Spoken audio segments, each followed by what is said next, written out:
Before the Americans ever saw her face, Anna Keller's mother had already buried her daughter under a boy's name. Germany, February 1945. The kitchen was cold enough for breath to show, and the window above the sink had no glass left in it, only cardboard, tape, and a towel stuffed into the cracks. Outside, snow moved through the alley in thin white lines.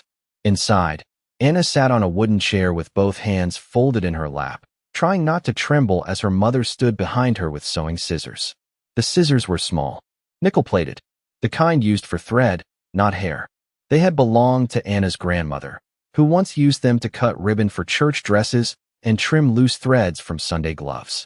Now they opened and closed near Anna's ear with a dry metallic sound. Snip. Pause. Snip. Another lock of pale brown hair slid down the front of her coat and landed on the floorboards. Her mother did not pick it up. She did not apologize. She did not say it would grow back. Some lies were too gentle for that room. Anna stared at the black iron stove, at the empty pan resting on top of it, at the place where steam used to rise on winter mornings when there had still been potatoes, coffee substitute, and her father humming low beside the table. That was before the letters stopped, before the school closed, before every knock on the door made her mother go still. The hair kept falling. 3 inches, then 5, then enough that Anna no longer recognized the shadow of herself in the dark window. Her mother moved carefully, not like a woman cutting hair, but like a woman removing evidence. When she finished, she set the scissors beside the sink and took a strip of gray cloth from her apron pocket. She wrapped it around Anna's chest over her undershirt, not tight enough to hurt, only firm enough to flatten what might make strangers look twice. Anna kept her eyes on the stove. Her mother's hands were rough from soap, cold water, and months of making almost nothing last almost forever. They shook only once, when she buttoned Anna's oversized wool jacket to the throat. It had belonged to a cousin who never came home. The sleeves covered Anna's wrists. The shoulders hung. Wrong. The collar smelled of dust and cedar. Her mother stepped back and looked at her for a long moment. No tears came. Tears would have made it harder to obey. From now on, she said, her voice low and flat, your name is Anton. Anna opened her mouth, but no sound came out. The name stood between them like a locked door. Her mother reached forward and tucked the last soft strand of hair behind Anna's ear, then stopped herself, as if tenderness had become dangerous too. Walk with your head down. Speak only when spoken to. Never correct anyone who calls you boy. Anna nodded once. Not because she understood, because childhood, in that kitchen, had ended quietly. By the third morning, Anna had learned that surviving could be taught in inches. Her mother moved through the apartment before sunrise, adjusting what remained of her daughter with the care of someone preparing a package for a dangerous road. A cap pulled low, a scarf wrapped twice around the neck, the old jacket buttoned to the top, boots packed with folded newspaper so her feet would not slide inside them. Each detail was small. Each detail mattered. Anna was not sent into the street as a girl pretending for a game. She was sent out as a silence with shoulders. Her mother made her practice walking from the stove to the door and back again. Not quickly, not gracefully. Boys did not worry about grace, her mother said. They took space without asking permission, even when they were afraid. Anna tried to copy the boys she had seen outside the bakery before the town emptied. The way they leaned forward slightly, the way their hands hung loose, the way they kicked at stones as if the whole street belonged to them. But her body remembered being told to sit straight, to keep her knees together, to lower her voice at church, to carry bread in both hands so it would not break. Now everything she had been taught as a child became something she had to bury. Her mother corrected her gently at first, then sharply, then not at all. By the 4th day, Anna corrected herself. She stopped touching her hair, because there was almost none left to touch. She stopped looking into shop windows, because glass gave answers.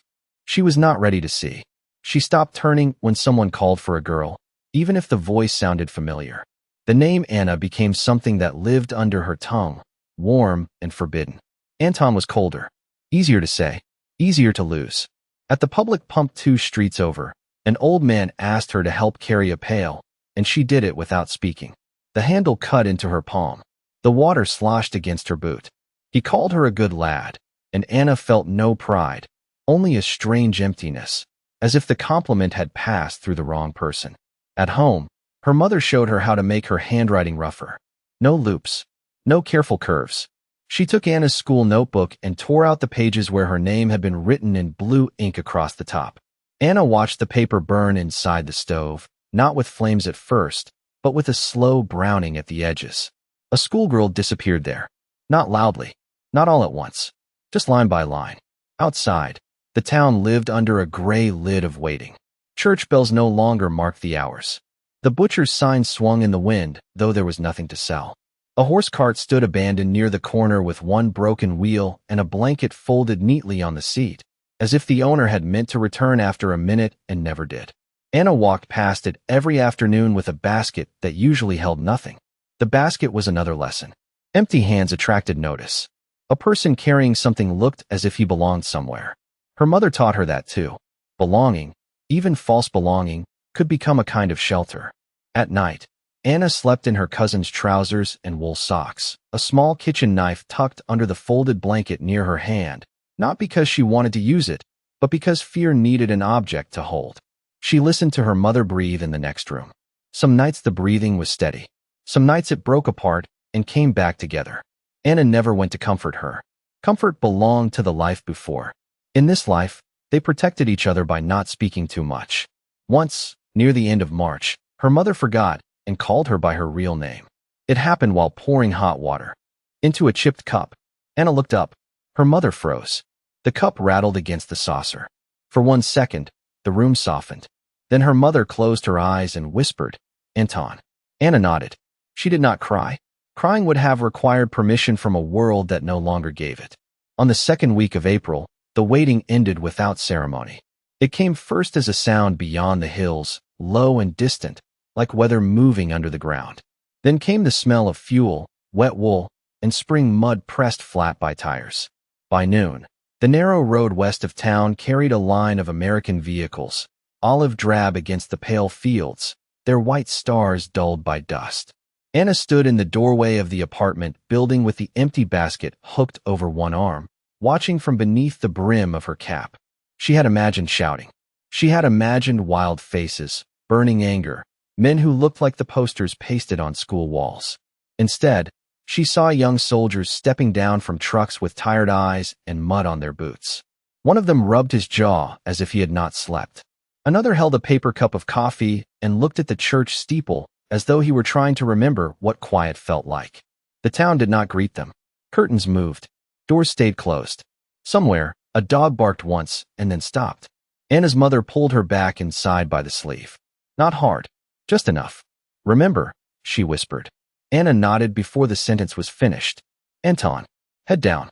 Speak little. Do not be noticed." Within an hour, notices were posted near the bakery, the school, and the municipal office. All civilians were to report for registration. Men and older boys first. Those without documents were to be examined and assigned temporary papers. The words moved through the buildings faster than footsteps. Mothers looked at sons. Wives looked at husbands. Anna's mother looked at the old jacket, the cap, the boots stuffed with newspaper. Her face changed in a way Anna had never seen before. Not fear exactly. Calculation. The kind of calculation hunger teaches, when one slice of bread must become dinner for two. "You will go with the boys from our street," she said. "You will not. Go alone." Anna wanted to ask what would happen if they found out. The question rose, struck the back of her teeth, and stayed there. Her mother took the strip of cloth from the chair and checked that it was still secure under the jacket. Then she pressed 2 fingers under Anna's chin and lifted her face. "Do not look frightened," she said. "Frightened people make others curious." The schoolyard stood a quarter-mile away, behind an iron fence twisted by age and weather. Anna walked there with 4 boys from the next building, all younger than they tried to appear, all wearing coats too large or too thin. The tallest, Matthias, had a cough he kept swallowing. The smallest carried his father's identity card in both hands, although the card was not his. They did not speak. Above them, the sky was a washed-out blue, too clean for what the town had become. Glass crunched under boots. A bicycle lay against a wall with no front wheel. White blossoms had opened on a pear tree beside the school, ridiculous and perfect, as if spring had not been informed of anything. In the yard, American soldiers had placed 2 folding tables beneath the bare branches. A line of civilians moved slowly toward them. An interpreter sat with a clipboard. A medic checked hands, faces, posture, the small signs by which adults decided what to do with children who had learned to lie for survival. Anna kept her gaze on the heels of the boy in front of her. Brown leather, cracked sole, one lace missing. Details were safer than faces. Then a voice called in careful German. Next. Matthias stepped forward. He gave a false age and a true name. No one challenged him. The boy with the identity card went next.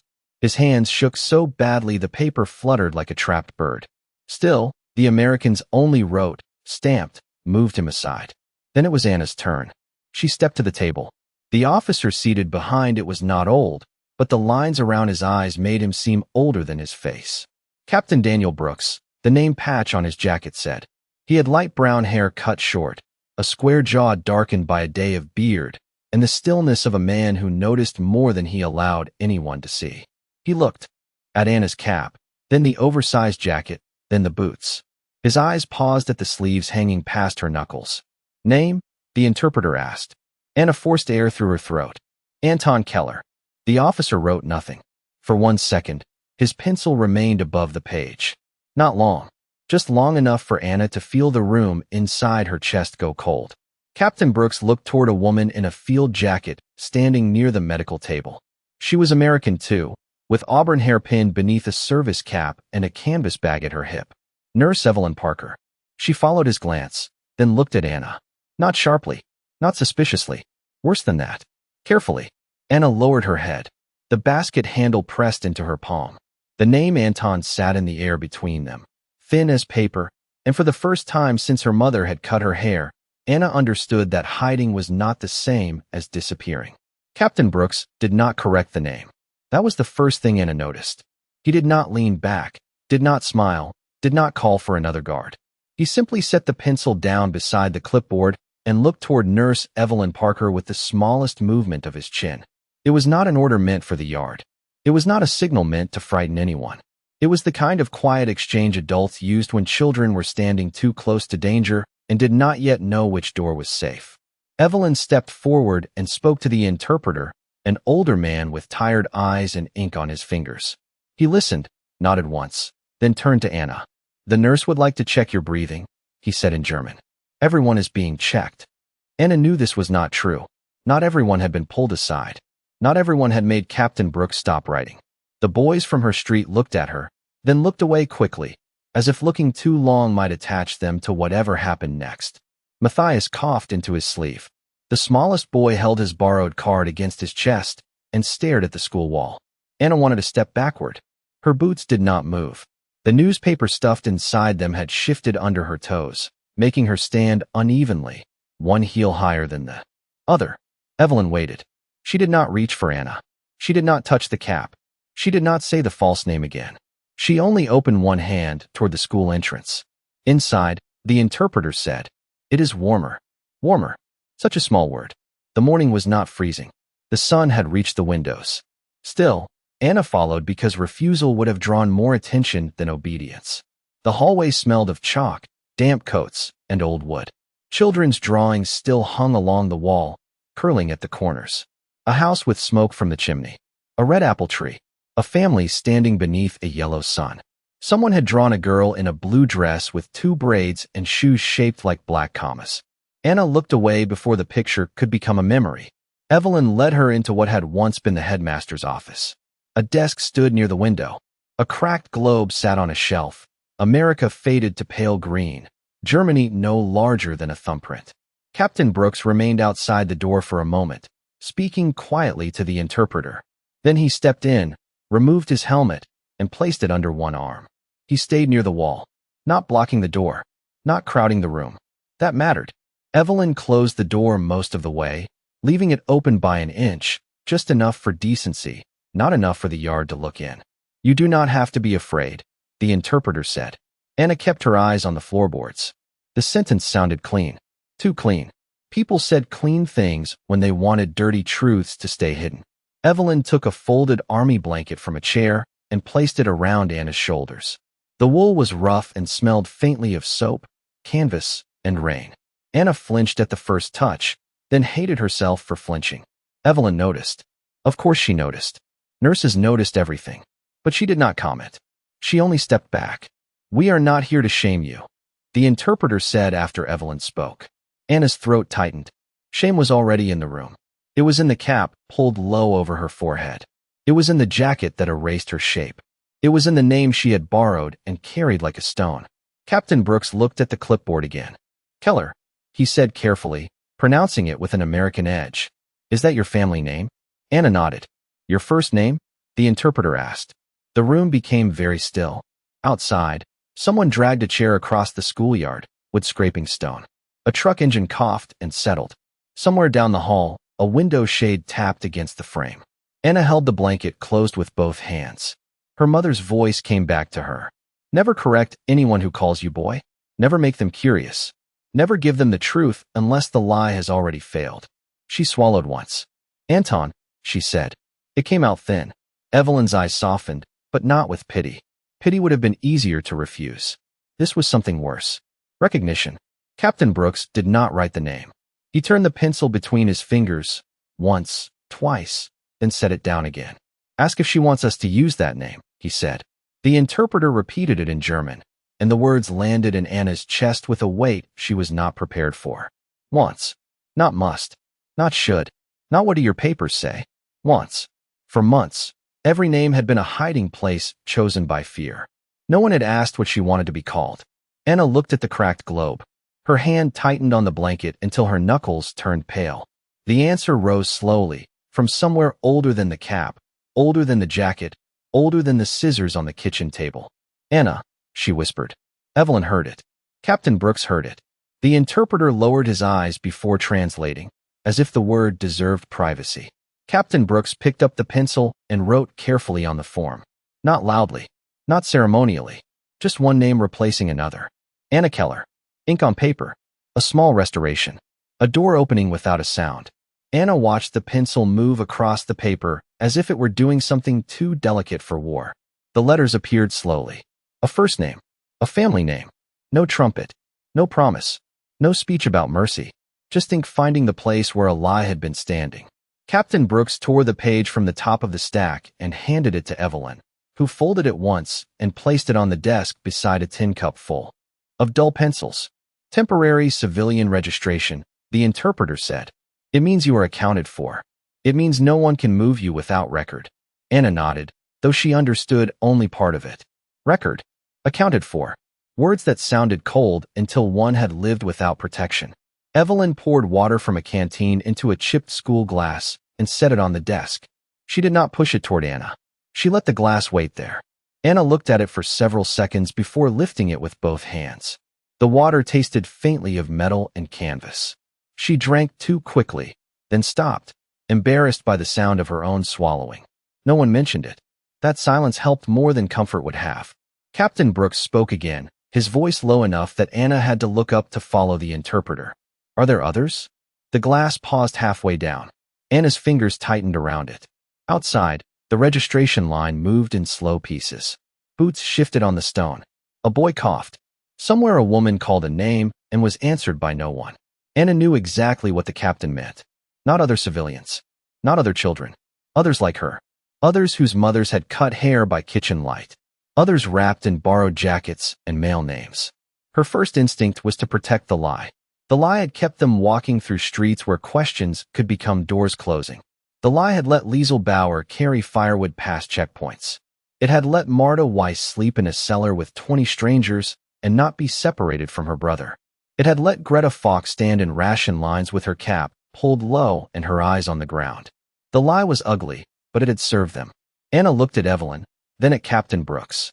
Their faces gave her no certainty. Americans still wore uniforms. They still held clipboards and authority.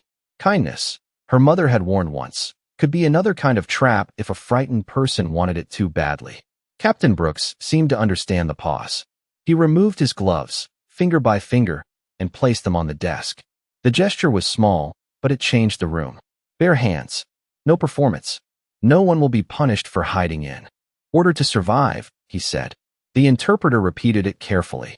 Anna heard each word arrive, separate and heavy. No one. Punished. Survive. She lowered the glass. Her throat moved, but no answer came.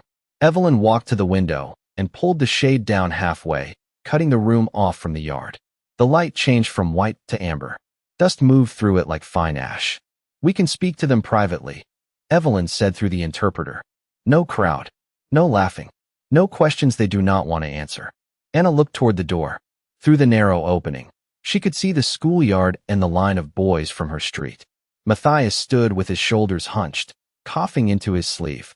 Beside him, a smaller figure in a flat cap stared at the ground with both hands tucked deep into coat pockets. Liesel, 16 years old. Too small for the boots she wore. Too frightened to stand still properly. Anna closed her eyes for one breath. Her mother had told her never to give the truth unless the lie had already failed. But this was different. The lie had not failed. It had simply reached a place where someone was offering to carry it differently. Anna set the glass down. "There are 3, she whispered. The interpreter looked at Captain Brooks, then translated. Brooks did not react as if he had solved a puzzle. He only nodded once, as if Anna had handed him something breakable and he knew better than to grip it too tightly. "Names?" he asked. Anna spoke them softly.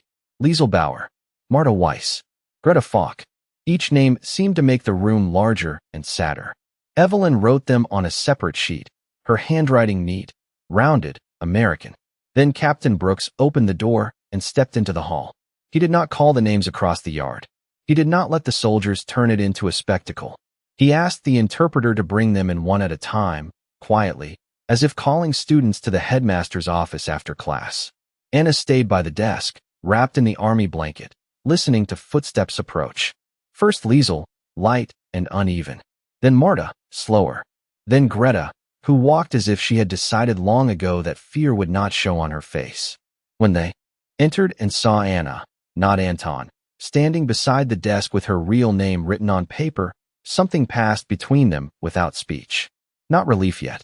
Relief was too large. But recognition. A fragile beginning. Evelyn gave each girl a blanket before asking a single question. Captain Brooks turned his back toward the window and studied the cracked globe on the shelf, giving them what the war had rarely allowed. A little space. A little privacy. A little time to become visible without being exposed. Anna watched him and understood, slowly, that dignity could be measured in inches too. The width of an open door. The distance a man kept from frightened children. The quiet between a question and an answer. The way a name was written down without being taken away. By late afternoon, the school had become a place of names. Names written on forms. Names called softly through doorways. Names corrected, misspelled, repeated, saved in ink before they could be lost again. Anna sat on a bench outside the headmaster's office with Liesel on one side and Marta on the other, all 3 wrapped in army blankets that hung to their knees. Greta stood near the window, arms folded, staring at the yard as if daring it to look back. None of them spoke much. Speech still felt expensive. In the hall, Nurse Evelyn Parker moved from room to room with a clipboard and a calm that seemed almost impossible under the circumstances. She checked temperatures with the back of her hand, cleaned a scrape on Matthias's knuckle, gave a coughing boy a paper packet of tablets, and wrote instructions for mothers who nodded before they understood. Captain Brooks stayed near the entrance, speaking with soldiers in a voice that never rose. He was not gentle in the way children expected gentleness. He did not smile often. He did not soften every sentence. But he made space around frightened people, and by then Anna had begun to understand that space could be a form of mercy. Near 4 o'clock, when the light turned gold on the school windows, Evelyn came back carrying nothing but her canvas medical bag. She looked at the 4 girls, then at their boots, their caps, the borrowed coats, the clothes that had kept them hidden and now made them look even smaller than they were. She spoke to the interpreter. He listened, then turned to Captain Brooks. The captain's face did not change, but his eyes moved toward the supply truck parked near the gate. "There is a relief depot in the old firehouse," Evelyn said in English. "Civilian clothing came in this morning. Some of it is women's clothing." The interpreter repeated enough for Anna to understand the shape of it. Clothing. Firehouse. Women. Liesel lowered her eyes so quickly it was almost a flinch. Marta pulled the blanket tighter. Greta looked away from the window. Anna felt the old warning rise inside her, the one her mother had sewn into every button and every instruction. Do not be seen. Do not let the world remember what you are. Evelyn seemed to know. Only if they want, she added. Captain Brooks nodded once. No speech. No promise. Just action. He walked into the yard and crossed to a supply sergeant standing beside the truck, a broad man with a pencil behind one ear and dust on his sleeves. They spoke for several minutes. The sergeant looked toward the school, then down at his list, then back at the captain. Anna could not hear the words, but she saw the small disagreement in their shoulders. Supplies were supplies. Rules were rules. Everything had a column, a form, a reason to wait. Captain Brooks listened, then took the pencil from behind the sergeant's ear and wrote something at the bottom of the page. The sergeant stared at it. Brooks handed the pencil back. Whatever had been decided, it was finished. 20 minutes later, a soldier brought in a cardboard box tied with brown string. He set it outside the office door and stepped back without looking inside. Evelyn carried the box in herself. She placed it on the headmaster's desk, untied the string, and folded the cardboard flaps open. No one moved. Inside lay cotton dresses, wool cardigans, stockings still rolled in pairs, 2 clean blouses, a small comb, and a packet of white handkerchiefs. Ordinary things. Store window things. Porch supper things. Things that belonged to a world where girls complained about hems, not hiding places. Liesel made a small sound and covered her mouth. Marta stared at the stockings as if they were glass. Greta's face stayed hard, but her hand reached for the back of a chair and held it. Anna looked at the dresses. One was blue with tiny white flowers. One was brown and plain. One was gray, practical, with dark buttons down the front. None of them were beautiful in any grand way. That made them worse. Their plainness broke something. Evelyn did not lift the dresses and hold them against the girls. She did not ask them to choose in front of anyone. She simply laid the garments across 4 chairs, folded the handkerchiefs beside them, and placed the comb near the cracked mirror on the shelf. Then she turned to Captain Brooks. He understood before she spoke.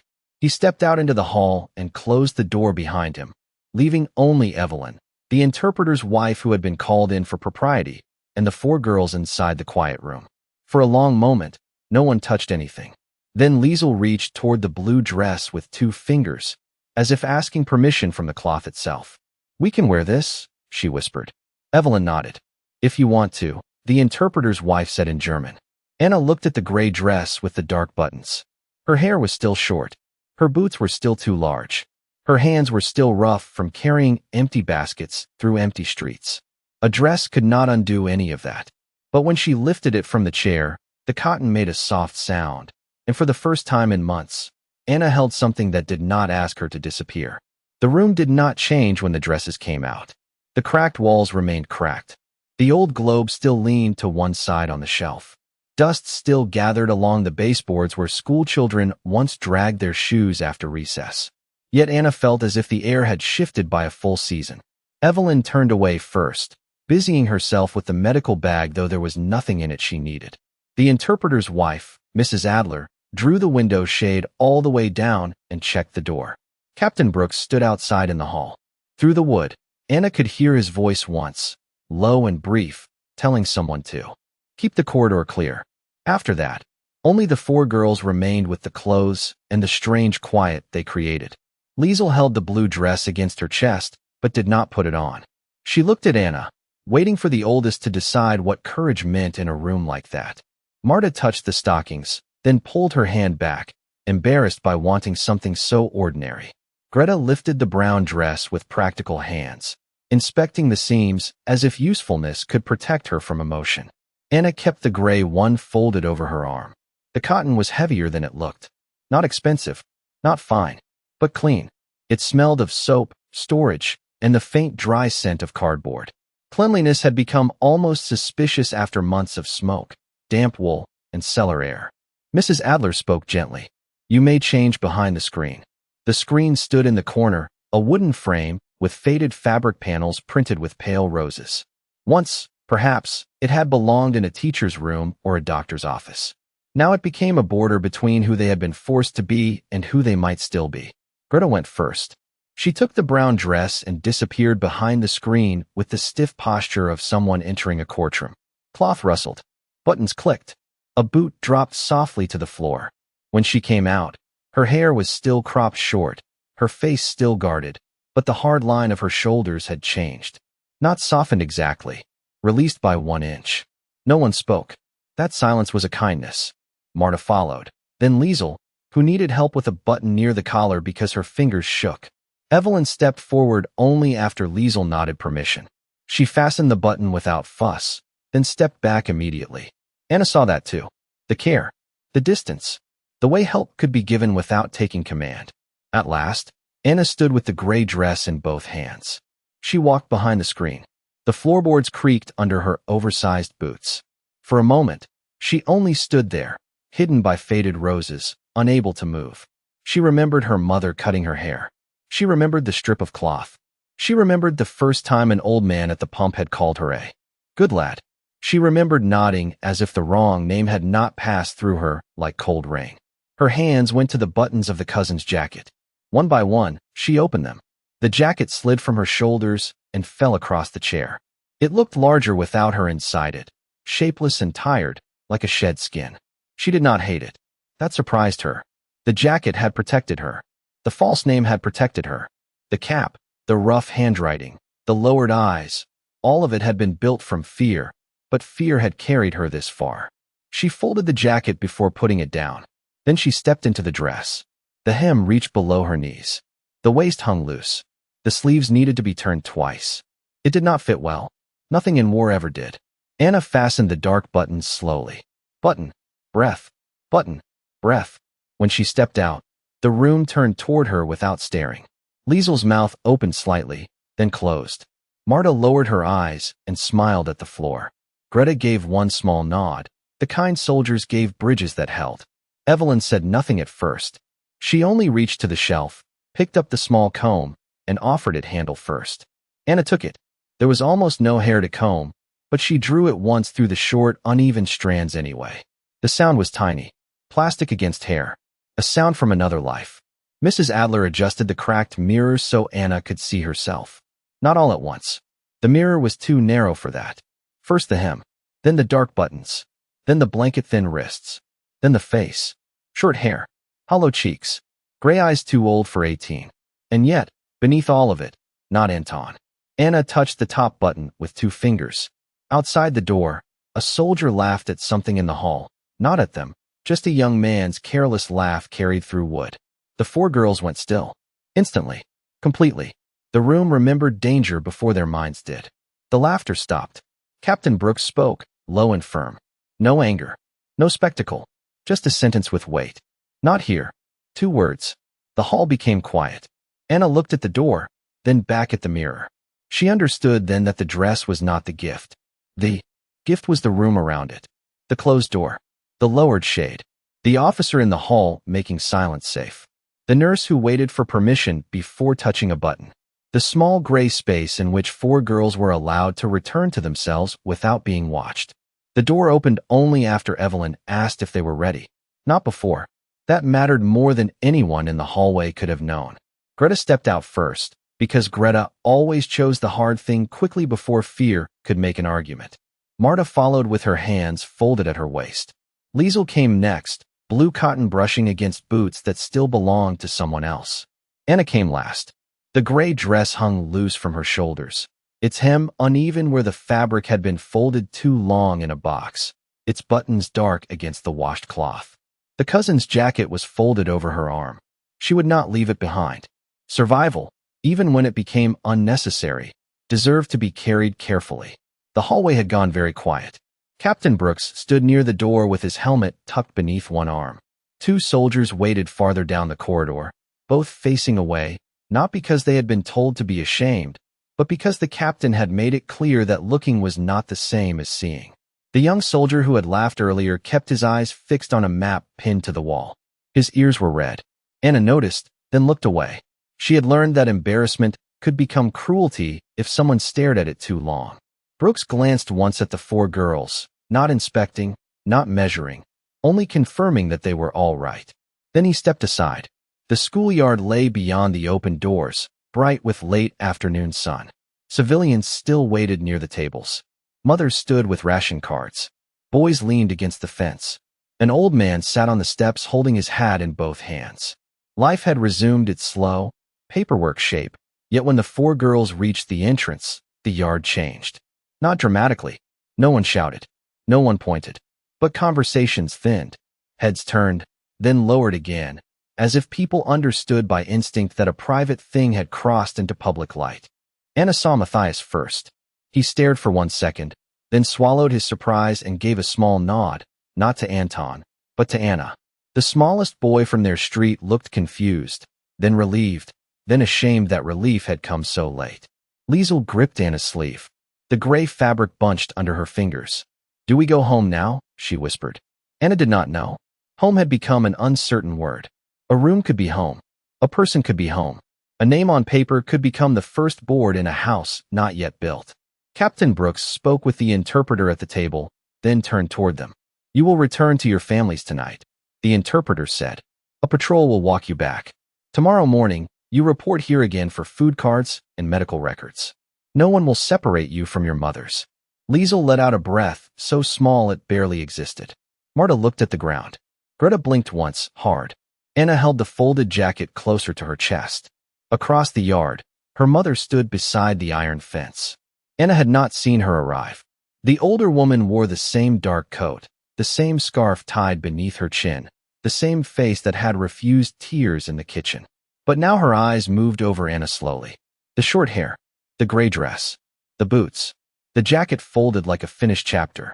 For a moment, mother and daughter faced each other across 30 feet of schoolyard stone, with American soldiers, German civilians, clipboards, engines, and history standing between them. Anna expected fear in her mother's face. Instead, she saw something more painful. Permission arriving too late. Her mother walked forward. Not quickly. Quickness would have drawn attention. She stopped an arm's length away and looked at Captain Brooks before touching Anna, as if asking whether the world would allow a mother to recognize her own child. Brooks understood. He turned his head, giving them privacy in the only way a man in uniform could give it, by refusing to make himself central.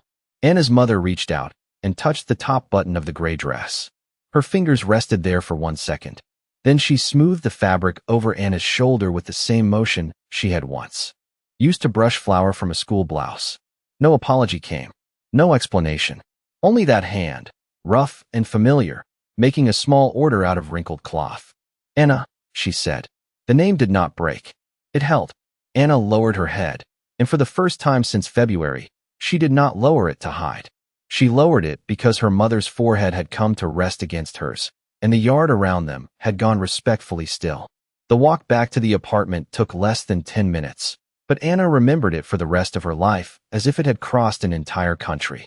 An American patrol followed at a respectful distance. 2 soldiers with rifles carried low and faces turned toward the street, not toward the women. Captain Brooks walked at the rear with the interpreter, speaking only when a civilian stepped too close or a child asked a question too loudly. Nurse Evelyn Parker carried the cardboard box under one arm, now lighter by 4 dresses and heavier with everything those dresses had changed. Anna walked beside her mother, still holding the folded jacket. The gray dress moved against her knees with each step. Her boots struck the stones in the same uneven rhythm as before, but the sound no longer belonged to Anton. It belonged to a girl wearing shoes too large because the world had not yet had time to fit her properly. At the apartment building, Anna's mother stopped at the doorway and looked at Captain Brooks. For a moment, neither of them spoke. They were enemies by language, by uniform, by the terrible machinery that had carried them to that narrow street. But the late sun had settled on the broken windows, turning the cardboard patches gold, and for one quiet second the war felt less like a flag and more like a room full of tired people trying not to ruin one another further. The interpreter cleared his throat. Anna's mother said, "Thank you for not laughing at her." The words came out plain, not polished, not decorated. Brooks listened to the translation and looked down at the helmet in his hands. He seemed almost uncomfortable with gratitude, as if decency should not require ceremony. "Tell her," he said slowly, "that her daughter did the brave part. We only opened a door." The interpreter repeated it. Anna's mother closed her eyes. The sentence entered her the way warmth enters cold hands, slowly and with pain. Evelyn stepped forward and handed Anna a small packet wrapped in brown paper. Inside were 2 handkerchiefs, a comb, and 3 extra buttons that matched the gray dress. Practical things. American things. Things chosen by someone who understood that dignity sometimes needed maintenance. Anna wanted to say thank you in English, but the words she knew were few and rough. She touched the packet instead, then looked at Evelyn and nodded. Evelyn nodded back, as if that was language enough. That night, Anna slept in the gray dress on top of the blanket because she was afraid that if she took it off, the day might become something she had imagined. Her mother did not tell her to change. She sat by the stove with the folded jacket in her lap and repaired a torn cuff by candlelight. The scissors lay on the table between them. Small, nickel-plated, silent. Weeks passed. Food cards came. Medical records were stamped. The school reopened first as a distribution center, then as a classroom with cracked windows and borrowed chalk. Liesel wore the blue dress until the hem frayed. Marta traded her stockings for flour and never regretted it. Greta kept the brown dress folded under her mattress, not because she was sentimental, but because some proof should be kept safe from dust. Anna grew slowly back into herself. Her hair came in uneven. Her handwriting softened.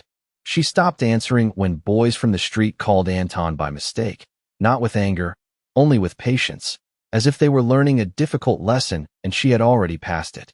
Captain Brooks left the town in May. Evelyn left 2 days later with the medical convoy. There was no grand farewell. Brooks came to the apartment once, stood in the doorway, and handed Anna her corrected registration card. Anna Keller. Female. Civilian. The words were ordinary. That was their power. Evelyn gave her one last look and tapped the small comb in Anna's pocket, reminding her without words to keep it. Years later, when Anna lived in a clean house with geraniums on the windowsill and a daughter who complained about school dresses being too plain, she kept one dark button in a tin box beside old letters and a faded ration card. People sometimes asked what the Americans had given her when the war ended. Food, they expected her to say. Papers. Safety. She never corrected them completely. Those things were true. But when memory came back most clearly, it was not the box of clothing she saw first. It was a closed door. A lowered shade. A young officer turning his back so frightened girls could be unafraid for a few minutes. A nurse waiting for permission before fastening a button.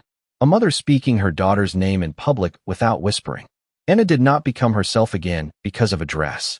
She became herself again because, for once, the people with power asked nothing from her but the truth, and then treated that truth as something worth protecting.